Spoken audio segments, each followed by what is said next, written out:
So today, Drew Rider is fucking 15-year-olds, grooming 15-year-olds, has a 15-year-old wife, has a 15-year-old girlfriend, have all sorts of things with the number 15 today. Let's just be clear. Let's be crystal fucking clear.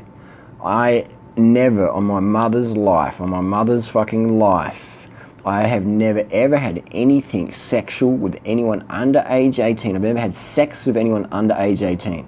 The only closest thing I would have was when I was 17 in October 1994, and my friend Leslie, she was 16, and I had my first ever kiss. And that's the only time I've had any level of intimacy with anyone under age 18. Just so we are 100% clear. And what happened the next day, me and Leslie? She friend-zoned the fuck out of me because I didn't know what the fuck I was doing. So we got that out of the gate. When you're dealing with teenagers, when you're dealing with people, my definition, underage means under 18. Now, it depends what country you live in, what state, what county, but for me, my personal motto is anyone under age 18, I'm hyper diligent about my communication with them, etc. I have over 40,000, let's say it's 400,000, not yet. I have over 40,000 unanswered Tumblr questions here on Tumblr. I would say that 90% of them would be from girls 16 to age 25. If I had to guess, if I had to put money on it, I would say that would be the stats.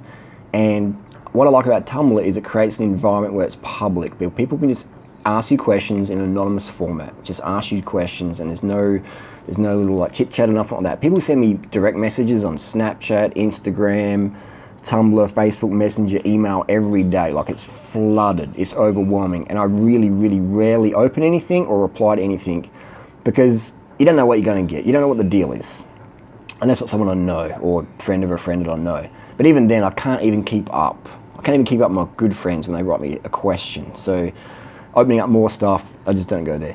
What I want to say though is when you're dealing with teenagers or anyone under age 18, my encouragement is to make everything public. Don't have like, private conversations, or if there's any doubt, what I do is I get freely involved, where an example would be, where I've talked to girls, I'm like, wow, you got a lot of talent, you could be good on YouTube, and this is 100% professionally speaking. I make sure from the get-go I say those words. This is 100% professional speaking. I'm not creeping on here. I'm just saying you could kill it, man. You could kill it.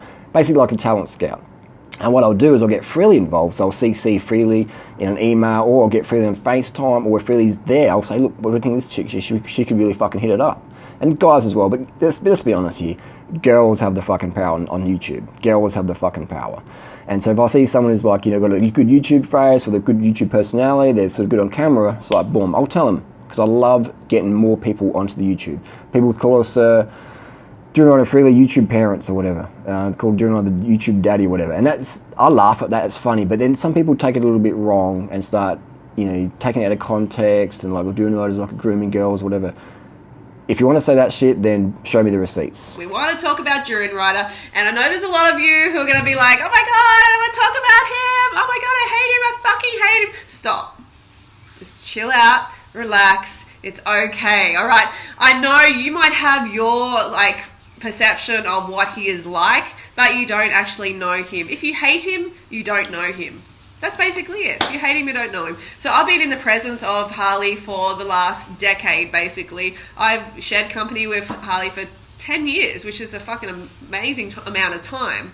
And so if anyone knows him, I know him, okay? And I like to think of myself as someone who is a good judge of character, who is carbed up, who is rational. So when I say someone is a good person, they're a fucking good person. I'm not going to waste 10 years of my life with someone who is like a scammer, an arsehole, a sociopath, a cunt, whatever you want to call him. I'm not going to spend my time with someone like that. So, Harley Drew Rider. Harley Drew Rider. It's a big subject. Harley's a big subject, a big topic to cover. He's a very complex person, but at the same time, he's very simple in the way that his message and his heart is so fucking huge, and it's always about giving. We were talking about this, hey? Always about giving. We had dinner last night with some friends, and we started talking about Harley, and it was just story after story after story of people telling their story of how he's helped them. And it was like one person started, then the others is like domino. Just kept on coming and coming, and it was like all these little stories that you never hear about, but all these ways that Harley has helped, if it's like cycling tips or information or whatever, Yeah. He gives and doesn't expect anything back from these people at all. Yeah, no, he's giving because he loves to fucking do it. The guy gets a high. We were talking about this also. It's like, I like to give. I like to give to people, but Harley's like next level. Okay, he gets this like shot of happiness, excitement when he gives, which is pretty fucking amazing. Like, he will get a fucking high of putting a piece of rubbish in the bin. How many people will get a high off that level of contribution? I mean, I remember last year he invited me into his home and welcomed me without expecting anything. There wasn't any expectation. He's just like, hey, come, you wanted to like learn the whole YouTube thing and everything like that, and Harley's like, yeah, come on in, come on over, which is pretty cool. It's a pretty cool thing to do, like just to put yourself out there. I mean, like, when it comes to his approach, do we agree with everything Harley says or everything he does, or are we on board 100%? No, we're not. He can be stubborn as fuck. Yes, we know that. But we do, or I do, I speak for myself, I do 100% agree with his core message, which is giving, okay? Which is, trying to, putting himself out on a limb to help people like you, okay? To protect people, to warn people. Whenever you feel angry at Harley, like, look beneath that surface, look beneath that anger and go, what more could this mean? What is he trying to achieve? What is beneath this, rather than just looking at that shell? Yeah, just forget the swearing and just look at the meaning behind why he's doing that. And the swearing is an interesting one we're talking about, the cultural thing. Yeah, for sure. I mean, Harley's from, like, a pretty rough place in Australia, okay? Like, good old Adelaide.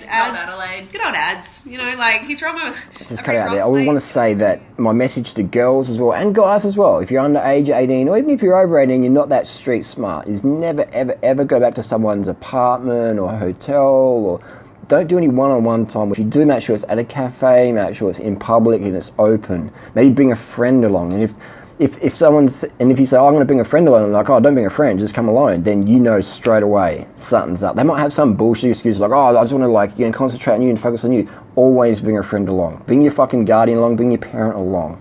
And if that person rejects that request, then you know something ain't right, something is sus. So that's my message to the kids out there as well. I mean, let's be fucking honest, man. YouTube career, in my opinion, is the best in the world. You've seen what's done for my life, you've seen what's done for Freely's life, and fucking all our YouTube community that I've helped personally get on, help people set up their YouTube account, help them with the Final Cut Pro, or their editing, or their AdSense account, or video ideas, or outfit ideas. There's not a single person on YouTube that I'm aware of, if you've known anyone, let me know, that has helped more people get on YouTube and actually earn a pretty good fucking income than myself. If you know anyone, let me know, because I'd love to spend time with them and get tips off them. So if you know anyone who's helped more people, especially young crew, just not even young or old crew. If you know someone on the internet, on YouTube, if you know someone on YouTube has helped more people get on YouTube and earn some decent fucking solid money and have really good impact in their little community and actually start communities, if you know anyone who's been more effective at that than myself, please let me know, because I genuinely, I'm not trolling here, I'm not like boasting or whatever. I would like to get in contact with that person and learn from them. So hopefully this video clears up any misconceptions, any rumors, any bullshits, any slander, any defamation, or just people just genuinely sincerely wrong, or people who took me out of context, or they heard a Chinese whisper, or they read something that was written in whatever way it was written, or whatever, in anger or fucking haste or spiteful. My mum said today, she says, don't be spiteful. Did a booger come out of my nose then? My mum said, don't be spiteful. So kids, adults out there, everyone, don't be spiteful. My mum's watching you. Go carb the fuck up and get it fucking done.